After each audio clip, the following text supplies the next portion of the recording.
The views and opinions expressed on any program are those of the producers and/or the persons appearing on the program and do not necessarily reflect the views and opinions of FRC Media, Bristol Community College, or the City of Fall River.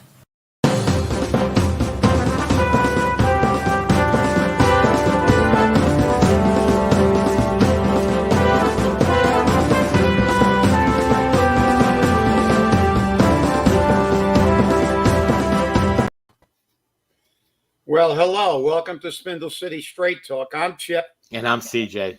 And it is hump day in the Rev, Wednesday, in the city of hills, mills, and unpaid bills. That's for sure.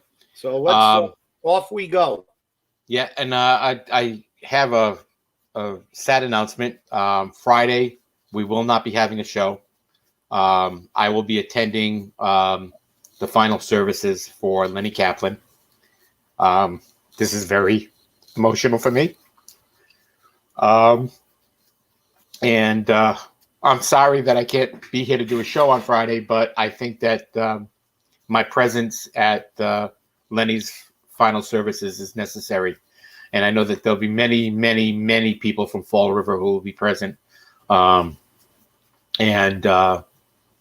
we'll be all thinking about Lenny. And I'll be thinking about our viewers who will be thinking about Lenny. So I just wanted to let you all know. And we'll see you on Monday for sure. But right now, we will not have a show on Friday. They will re-air this show on Friday. So thank you.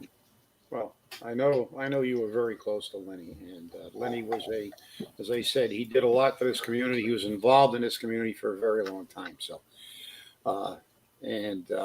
it's important that we remember the people that were instrumental in this city for a very, very long time. He stayed committed, and as you said on a previous show, the irony is he didn't even live in this community, but he was very involved in his community. So, yeah.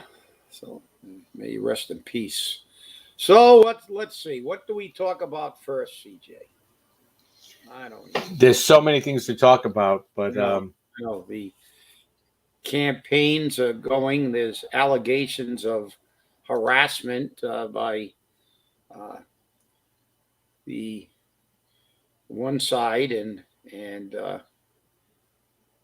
that's a common occurrence in every election or any kind of political machination in this city. We had. When we did the recall, we had some of our people that were virtually assaulted there. We had somebody rip the papers from somebody and scribble all over them, and it's just a sad commentary on the on the state of affairs. People can't disagree without being disagreeable, but if that's that's the way they want it, that's the way they're going to get it. Quid pro quo. So. We've got numerous issues going here, so pick one, CJ. I know. You're asking the wrong guy today to pick a subject. I'm still focused on Lenny Kaplan right now. I just finished an interview in regards to Lenny. I mean, there were so many things that he had done. So, and what was interesting, I've got to share this before we get into any of the political stuff. Lenny became a member of the Diabetes Association of Fall River right around the time that I became a diabetic. And he was probably the biggest support system that my family had, which was an amazing thing. So don't think that he was just a man of money, because he wasn't. He was a man of the people, and I truly am going to miss him. So it will be hard for sure. Yeah, and he brought a lot of joy to people. That senior pageant that he put together, it was his brainchild, was it really, really, really did a lot in the elderly community of Fall River. And we have a very, if not the highest percentage in the state. We have an extremely high population of elderly people, and that pageant really brought a lot of joy to people. That pageant was an economic development source for the city of Fall River. Yep. That pageant ran for 36 years, and went international. They had contestants from all over the globe. It became such an international event that a German film company came over to Fall River and filmed the entire event from the beginning to the end. And you can actually see that movie on iTunes. It's called Old Age. Believe it or not, that's what they called it. But but it brought a lot. It brought not only a lot of attention, but it also brought a lot of joy to the community. It was really an outstanding event for a very, very long time, and that was his brainchild. So I believe one of his senior sweethearts is still alive here in Fall River, and I know that Linda Pereira knew her personally for a very long time, because when there'd be events, Linda would make sure that she got a car to ride in, and parades and everything else. Senior sweetheart was always in them, so it was always a nice thing. I would love to see her come out Friday, and if so, we will be able to, greet her, and she'll be able to say her final goodbyes to Lenny as well. But let's get on to politics, because Lenny was also into politics, so we've got to move on to politics. Yeah. Well, so let's move on. And it's kind of right now it's almost taken a little step back, because the politicians are in campaign mode. So they're not doing anything overtly. Everything is behind the scenes, and dealing with signs and doing giving people grief and figuring out and making assertions. And we have the mayor on the radio all the time talking about full-time leadership, and in spite of the fact that his Cliff Ponte was the acting mayor for 5 months, turned over a fairly, not a fairly, but a stable city, and he took it over in the middle of the horror show and chaos that we called the end of the Jazel regime. So he took a city that was in total chaos and straightened it out, and obviously devoted a lot of time to it, because he not only had to deal with the city business, but he had to deal with the fallout and all the other political machinations that went along with the chief executive officer of a city being indicted for criminal activity. So, this is it. That's but that's politics. That it gets down to beyond that. It's what have they done? And then that's a matter, obviously, that they're going to have to run on what they've done, what he's done besides. And I don't mean, at least in my opinion, I mean, if you vote for somebody because they hand out masks, or they put together car parades, or they show movies while they're raising your taxes and fees, well, that's your prerogative, obviously. When I look at what politicians are doing, I'm looking at who's trying to keep my taxes down, who's trying to keep money in my pocket, and who's doing a job and prioritizing services for the people of Fall River, because we're the people who pay for the services, not giving out pay raises to their friends. So, it is a matter of perspective. There are two narratives. And as we always say on this show, I'm not telling you who to vote for. You go out and do your homework, but do your homework. Don't listen to the hype. This is because fundamentally political campaigns are marketing. That's what they are. They're marketing their candidate. So don't listen to the marketing. Don't look at the slick slogans. Don't look at look at their platforms. Look at what they have done. And in this particular election, we've got a really good litmus test, barometer, so to speak, of what these candidates will do, because we have his primary candidate has actually already sat in that office and did that job. So you can see, and most people would say, well, the first 100 days or so of an administration, you got to give people a break. Well, he got in there when he had to he didn't get 100 days. He didn't get a transition committee. He didn't have 2 months to prepare to take over the city. He got thrown right into the frying pan because the city was in total chaos. And he did some things. He fired people. He shook up things, and you can look at what he did. I'm not going to tell you. He'll tell you. The newspaper told you. There are newspaper articles to that effect. And so you just compare, but don't listen to the marketing. Don't look at the slick pictures and the slogans and things like that. That's really just a big con, and it's marketing. Look at what they've done. Coogan's been in for 2 years. Cliff was in at least for 5 months. He's not some city councilor who's never been mayor saying, I can step up and do the job. He's already done the job. So you do have a comparison. And he did that job under far more difficult circumstances because he had to step into an administration with no preparation and try to balance the city. And when he handed it over to Paul Coogan, the city was fairly straight. They didn't have a problem because guess what? I was actually on the transition team. So it wasn't total chaos.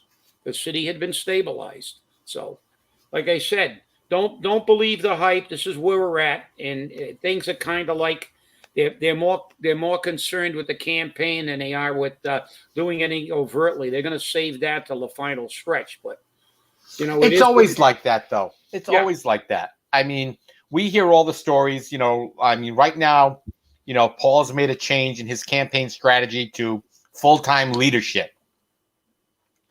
And he's playing off on a memo that was given to him that he gave to the Herald News.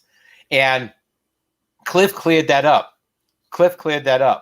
And I have to say that it's not surprising that it would be a low blow of that type coming from a political campaign. And I'm not saying that because it's Paul's campaign. That's the way political campaigns are. Yeah. They take things personally. And, you can't take things personally in a political campaign. You had mentioned the recall. Do you know how many years ago? A lot. 7 years ago. Wow. 7 years ago, a picture just popped up from 7 years ago of you and I standing together with a whole bunch of people at the Elks Hall. I mean, that was the beginning. So this is not like it's a new thing for you and I. And it's definitely not a new thing for Cliff or Paul. Although I think Paul has never had a campaign like this before. And I don't think he's ready for it. And personally, when you look at the 2 years that we've had so far, Paul's focus for the first year, or actually for the first 18 months, was always related to COVID. And what did he do? He reported the numbers, which, by the way, he blocked us from getting to report to you, the viewer. He ran around the city acting as a glorified delivery boy of PPE, that's masks and gloves. And he made sure that he took a lot of pictures. And now what's he doing? Now that COVID situation is over, although we're coming back to another spread, because we're in a high transmission zone, by the way, people. He's now throwing events that he's showing up at where there are no masks used, where there are no gloves. We're in a high transmission area, and he's getting pictures taken with everybody. Again, photo ops at the drive-in movie theater, at the music in the parks. And there's even another event coming up, which is on the park board agenda for tonight, to put something else in Griffin Park. Why all of a sudden is the mayor's office focusing on Griffin Park? Because there was a shooting there? Yeah.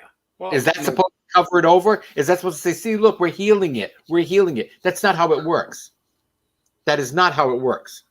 So people need to understand that we need to work on this as a city to stop crime. We need to work on this as a city to stop the high taxes. We need to work as a city to work on the high water and sewer rates. We need to work on this as a city. And we have to hold our city council and our mayor accountable for these issues. Shoving a budget down the throat of the city council was not leadership. That was a dictatorship. No, you're right. No, you're right, CJ. I mean, obviously, everybody has an entitled to their opinion. I think that it may have been a mistake for him to change his signs to full-time leadership. He took advantage of that poor choice of words, and you have to call it. Cliffy really screwed up. That memo was to assuage his employees, right. And he got a little. Don't worry, I'm still, but he did do the mayor's job. He put everything aside. He didn't have to do that. He could have said, look, I'm just going to give it up. I got too many business interests. And that was at the beginning of some of his business interests. And he could have said, well, guess what? I'm not going to do this. Give it to the vice president. I'm stepping down. I've got too many outside interests, but he stepped up. And, I think the full-time leadership thing for Paul is a problem because to me, my idea of leadership is not having movies and car parades and doing things like that. My perspective on leadership is not running away from the superintendent of schools issue because, okay, I have to recuse myself. That's your school committee hat. When you went back as the mayor, you had a policy in this city about sexual harassment. He should have been suspended immediately. He should have never been allowed to come back to work and continue. And we see on a national stage now with Cuomo, what's happening with Cuomo in New York. He should have never been allowed to continue to work. He should have been suspended immediately. But no, all his pals on a school committee, the gang of four, three of which aren't running anymore, they just let that guy go to work and harass people some more. That guy is a serial. He did it in Swampscott. He did it in Brockton. They've run him out of every city he ever worked in, including this one.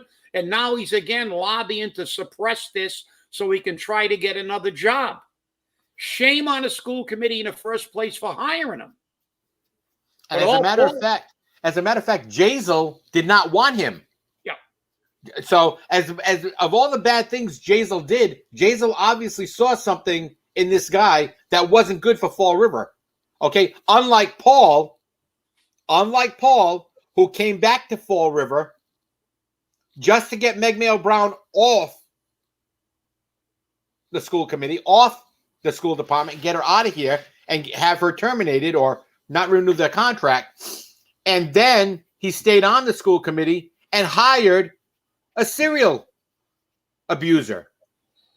Yeah. Is that what we want in Fall River? Yeah. And not only that, he didn't run away from only that. He ran away from a whole bunch of other issues. We had a department head that said that he misappropriated city funds on camera in a trial, during a court case.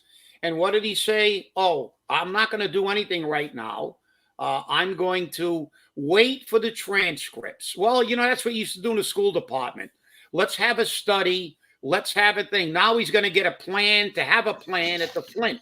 To me, that's not leadership. That's running away from problems. Leaders do not run away from problems. They face the problems. And in many cases, leaders have to make a decision in a certain situation, and they don't have time to run the city by committee. You're the mayor. As Truman once said, the buck stops here. That's where the buck stops. So to me, if anything he's proven to me is that he wants to run the city by consensus after he talks to his banker friends and his lawyer friends. And he has no leadership. And that's just my opinion. But that's not leadership. Movies are not leadership. Let me give you an example of his leadership, which speaks volumes.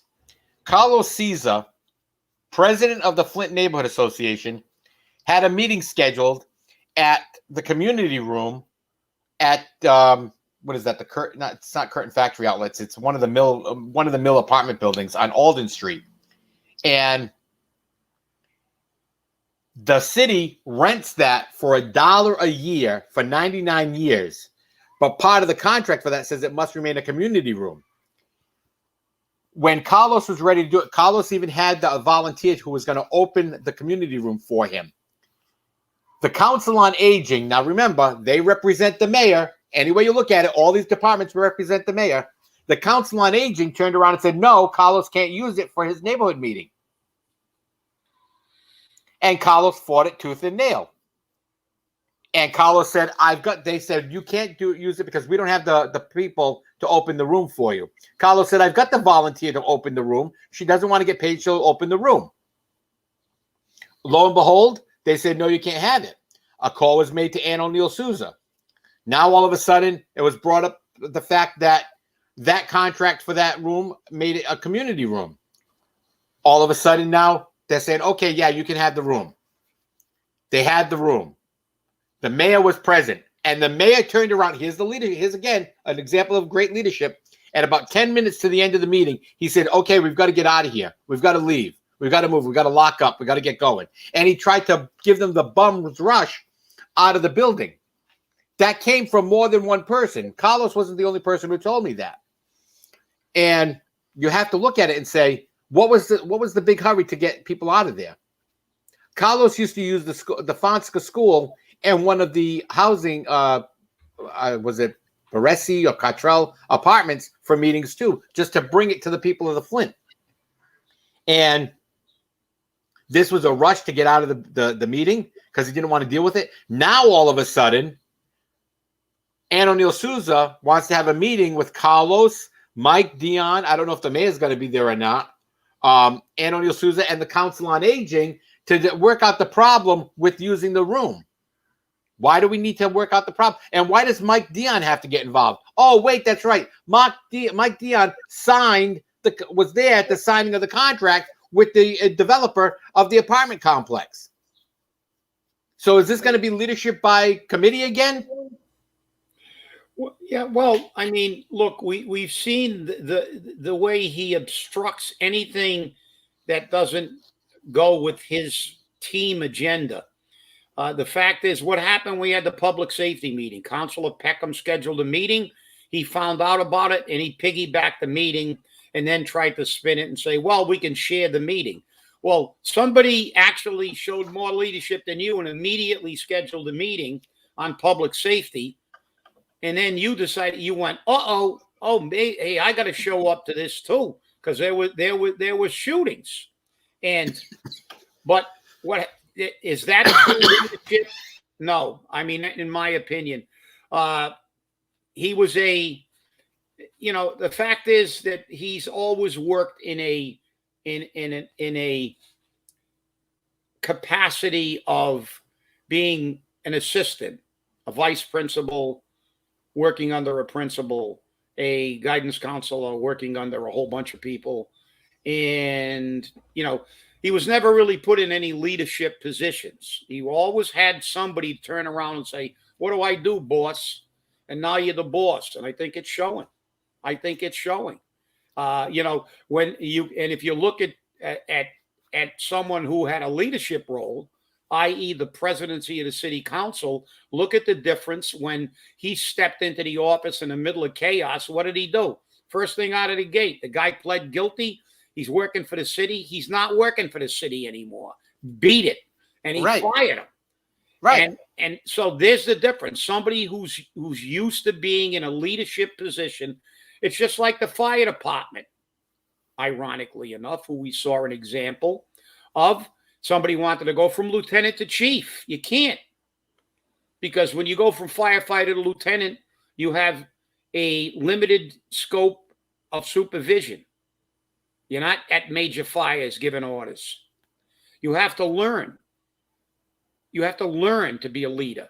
And then you go to captain and you have a little bit more responsibility.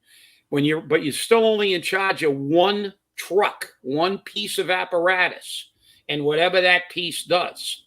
Because once you got it more than one, you get a chief there.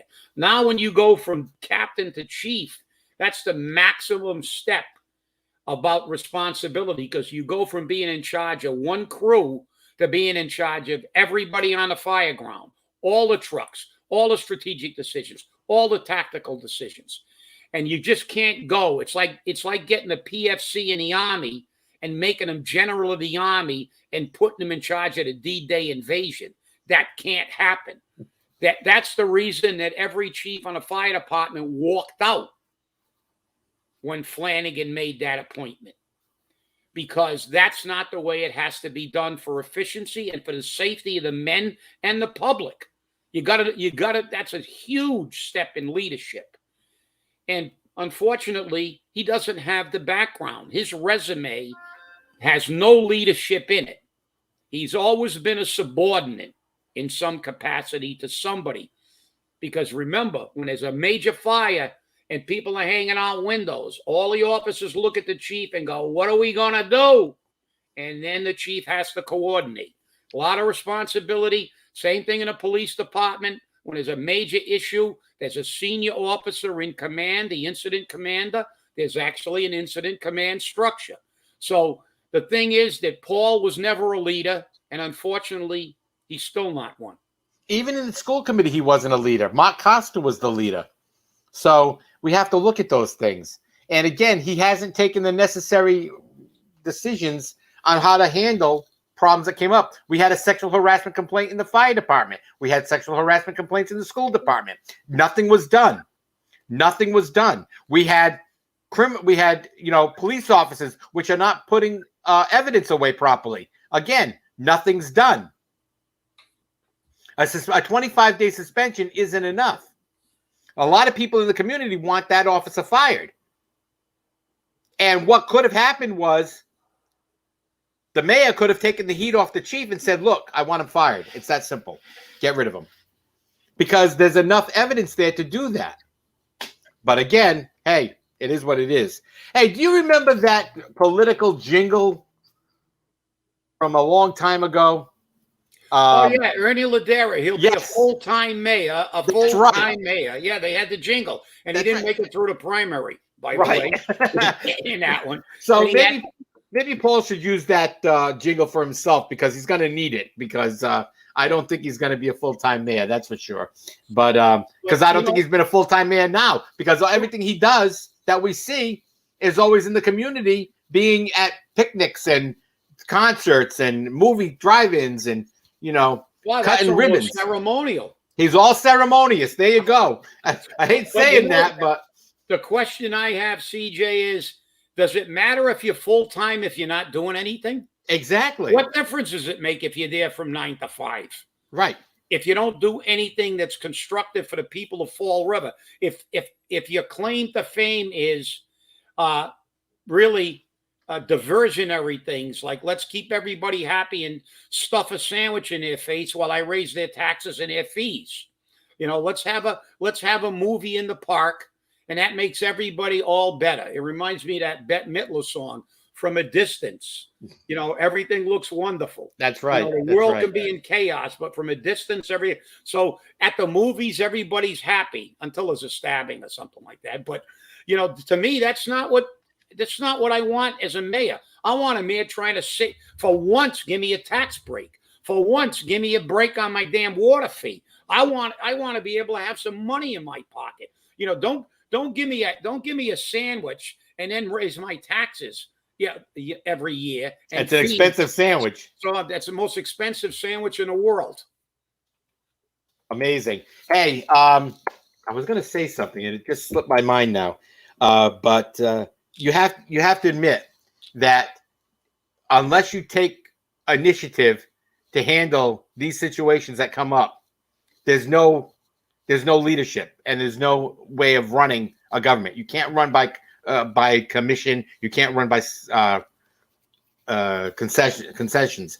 But you can run a government when you don't follow the law, which Paul doesn't do, although he says he's going to do it all the time. Because just look at the park board. 2 people who aren't supposed to be there, and they're still on.